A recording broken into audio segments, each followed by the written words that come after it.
প্রিয় দর্শক, আমাদের প্রধান উপদেষ্টা ডক্টর মোহাম্মদ ইউনূস 9 জুন তিনি লন্ডন সফরে যাচ্ছেন।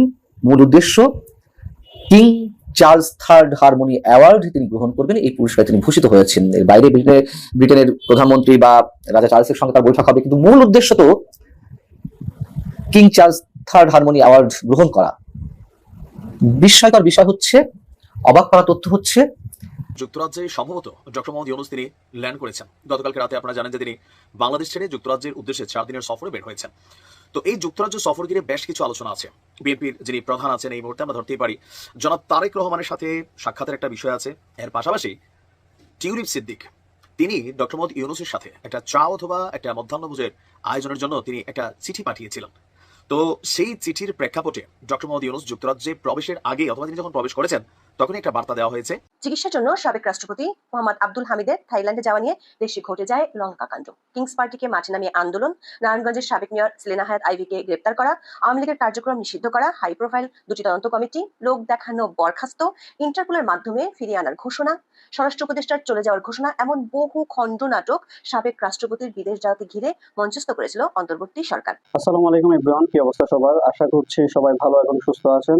প্রতিদিনের মতো আবারও আরেকটি নতুন ভিডিওতে আপনাদের সবাইকে স্বাগতম। আপনারা ইতিমধ্যে কিছু অংশ বিশেষ এবং টাইটেল এবং থাম্বনেল থেকে বুঝতে পেরে গিয়েছেন ভিডিওটি কতটা গুরুত্বপূর্ণ হতে যাচ্ছে এবং রাজনৈতিক যে চলমান পরিস্থিতি তারাও ধারাবাহিকতা আজকে আমাদের এই ভিডিওটি। আপনারা ইতিমধ্যে ভিডিওটি কিছু অংশ বিশেষ এবং টাইটেল থাম্বনেল থেকে বুঝতে পেরে গিয়েছেন ভিডিওটা কতটা গুরুত্বপূর্ণ, এবং পরবর্তী সম্পূর্ণ ভিডিওটা দেখলে আপনারা বুঝতে পারবেন কতটা গুরুত্বপূর্ণ এবং তথ্যবহুল। সম্পূর্ণ ভিডিওটি শুরু করার পূর্বে আমি আপনাদেরকে জানিয়ে রাখতে চাই যে যারা আমাদের এই চ্যানেলটিতে নতুন অবশ্যই সাবস্ক্রাইব করার পাশে থাকবেন, এবং যারা ইতিমধ্যে সাবস্ক্রাইব করে ফেলেছেন আপনাদেরকে অসংখ্য ধন্যবাদ। তবে চলুন আমরা মূল ভিডিওটি শুরু করি। হঠাৎ করে কি এমন হলো, কি এমন ঘটনা ঘটলো, কি এমন জরুরি অবস্থার জন্ম নিল যে পুলিশ এত বেশি সতর্ক অবস্থান করতে শুরু করলো? যদিও এটা নতুন নয়, তারপরেও প্রশ্নটা আসে। কেবল ঈদ শুরু হলো, ঈদের পরদিনই পুলিশের তরফ থেকে কেন একটা বিশেষ প্রজ্ঞাপন জারি করতে হলো, এবং যে প্রজ্ঞাপন এর আগে একাধিকবার জারি করা হয়েছে সেই একই প্রজ্ঞাপন, আইন শৃঙ্খলা বিষয়ক সভা সমাবেশ মিটিং মিছিল নিষিদ্ধ করার প্রজ্ঞাপন কেন জারি করতে হলো, এবং সেটা 9 তারিখ থেকে গতকালকে থেকে কার্যকর হয়েছে, যেদিন কিনা প্রধান উপদেষ্টা ইংল্যান্ড সফরে যাচ্ছেন কয়েকদিনের জন্য। সেরকম মুহূর্তে প্রধান উপদেষ্টার বাসার এলাকা জুড়ে চতুর্দিকে বিশাল একটা এলাকা জুড়ে সভা সমাবেশ নিষিদ্ধ করার ঘটনাটা কেন পুলিশ আবার ঘটালো? এই প্রশ্নটা একটা বড় জিজ্ঞাসাবোধক চিহ্ন তৈরি করেছে, এবং বড় প্রশ্ন তৈরি করেছে এই কারণেই যে পুলিশ কি অনুমান করছে, কি গোয়েন্দা রিপোর্ট এসেছে, নতুন করে কি পরিস্থিতি অন্যরকম কিংবা পরিস্থিতি পাল্টে যাওয়ার মতো কোনো গোয়েন্দা রিপোর্ট তাদের হাতে এসেছে? যমুনা আবার গরম হয়ে যাওয়া, যমুনা গরম করতে পারে কেউ এরকম গোয়েন্দা রিপোর্ট তাদের হাতে কি এসেছে? তাহলে কারা তারা? যখন পরিস্থিতি সবকিছুই মনে হচ্ছে সরকারের আন্ডার কন্ট্রোল, ঠিক সেই সময় সরকারের পুলিশ নতুন করে প্রজ্ঞাপন জারি করছে। সেই প্রজ্ঞাপনের হেতুটা কি? কোনো অশনি সংকেত কি দেখা যাচ্ছে? সেই আলোচনাটা করার চেষ্টা করবো এই ভিডিওতে। থাকবেন পলিটিক্স টিভির নিয়মিত আয়োজনে।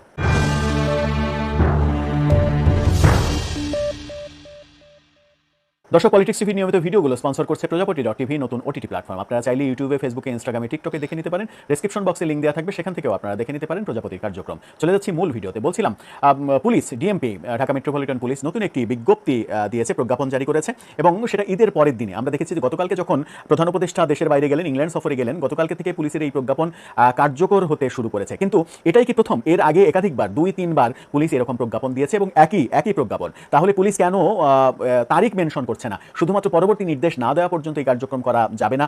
এই প্রজ্ঞাপন যদি এইভাবে দেওয়া হয় তাহলে তো পরবর্তী নির্দেশ না দেওয়া পর্যন্ত, তার মানে হচ্ছে যে পুলিশ যেহেতু এর আগেও একাধিকবার এরকম প্রজ্ঞাপন জারি করেছে, সেই প্রজ্ঞাপনই কার্যকর। তাহলে নতুন করে বারবার একই প্রজ্ঞাপন তাদের দিতে হচ্ছে কেন? এটা কি পুলিশের একটা বড় ব্যর্থতা না? বড় ধরনের একটা শূন্যতা তাদের কার্যক্রমের মধ্যে সেরকমটা মনে হচ্ছে না? আমার মনে হয় যে সেরকমই তৈরি হয়েছে। পুলিশও কিং কর্তব্য বিমূঢ় হয়ে পড়েছে। তারা আসলে ঠিকভাবে বুঝে উঠতে পারছে না যে কোনটা ঠিক, কোনটা করেছে, কোনটা করতে হবে, কিংবা কোনটা আগে করেছে আবার করছে। আমার মনে হয় যে তারা খুব দ্রুত ভুলে যাচ্ছে। যেমন এই প্রজ্ঞাপনটা 8 তারিখের যেটা প্রকাশ করা হয়েছে, সেখানে বলা হয়েছে যে সচিবালয়ে যমুনার আশেপাশে সভা সমাবেশ নিষিদ্ধ। ঠিক এই প্রজ্ঞাপন একাধিকবার আমরা প্রচার করতে দেখেছি। সেখানে বলা হয়েছে সচিবালয় ও প্রধান উপদেষ্টার সরকারি বাসভবন যমুনার পার্শ্ববর্তী এলাকায় সোমবার থেকে সব ধরনের সভা সমাবেশ নিষিদ্ধ করেছে Dhaka metropolitan police. DMP commissioner Mohammad Sajjad Ali স্বাক্ষরিত বিজ্ঞপ্তিতে এমনটা জানানো হয়েছে। রবিবার গণবিজ্ঞপ্তি প্রকাশ করা হয়েছে, সেখানে বলা হয়েছে যে এত দ্বারা জনসাধারণের অবগতির জন্য জানানো যাচ্ছে, জনশৃঙ্খলা এবং প্রধান উপদেষ্টার নিরাপত্তা রক্ষার স্বার্থে ঢাকা মেট্রোপলিটন পুলিশ অর্ডিন্যান্স নম্বর 4/76 এর 29 ধারায় অর্পিত ক্ষমতা বলে আগামী 9 জুন থেকে পরবর্তী নির্দেশ না দেওয়া পর্যন্ত বাংলাদেশ সচিবালয় এবং প্রধান উপদেষ্টার সরকারি বাসভবন যমুনা ও পার্শ্ববর্তী এলাকায় হোটেল ইন্টারকন্টিনেন্টাল মোড় সহ কাকরাইল মসজিদ মোড়, অফিসার্স ক্লাব মোড়, মিন্টু রোড যে কোনো প্রকার সভা সমাবেশ, গণজমায়েত, মিছিল ও শোভাযাত্রা ইত্যাদি নিষিদ্ধ করা হলো। এই সেম যে গণবিজ্ঞপ্তি এটা একাধিকবার আরও অন্তত 2-3 বার দেওয়া হয়েছে সাম্প্রতিক সময়ে, যেটা আমরা লক্ষ্য করেছি এবং এটাও লক্ষ্য করেছি যে এই গণবিজ্ঞপ্তি থাকা অবস্থায় এনসিপি যমুনার সামনে মঞ্চ তৈরি করে সমাবেশ করেছে আওয়ামী লীগ নিষিদ্ধের দাবিতে। সেখানে সিটি কর্পোরেশন থেকে কৃত্রিম বৃষ্টির ব্যবস্থা করা হয়েছে, কিন্তু অন্যান্য দল যখন ঠিক একই কাজ করতে গিয়েছে তাদের উপরে পুলিশ মারমুখী আচরণ করেছে। বিশেষ করে জগন্নাথ বিশ্ববিদ্যালয়ের উপরে পুলিশ যে মানে মারমুখী অবস্থান নিয়েছে সেটি সব থেকে সমালোচিত হয়েছে। এনসিপি সেখানে বিতর্ক উঠেছে যে হাসনাত আবদুল্লাহরা যমুনার সামনে বৈধ আর জগন্নাথ বিশ্ববিদ্যালয় যমুনার আশেপাশে অবৈধ, এরকম প্রসঙ্গ এসেছে এবং সরকার বিতর্কিত হয়েছে এই কর্মকাণ্ডের মাধ্যমে। একাধিকবার আমরা দেখেছি শাহবাগেও যখন সভা সমাবেশ নিষিদ্ধ হতে দেখেছি তখন শাহবাগে একের পর এক এনসিপি সহ জুলাই আন্দোলন সহ বিভিন্ন সংগঠন এরকম কর্মসূচি পালন করেছে, কিন্তু সরকারের বিরুদ্ধ মতের তারা যখনই করতে গেছে তখন তাদের সেই কর্মসূচির উপরে দমন নীতি প্রয়োগ করা হয়েছে। সেই দমন নীতি প্রশ্ন তুলেছে যে সরকার নিরপেক্ষভাবে তার কার্যক্রম চালিয়ে যেতে পারছে কিনা।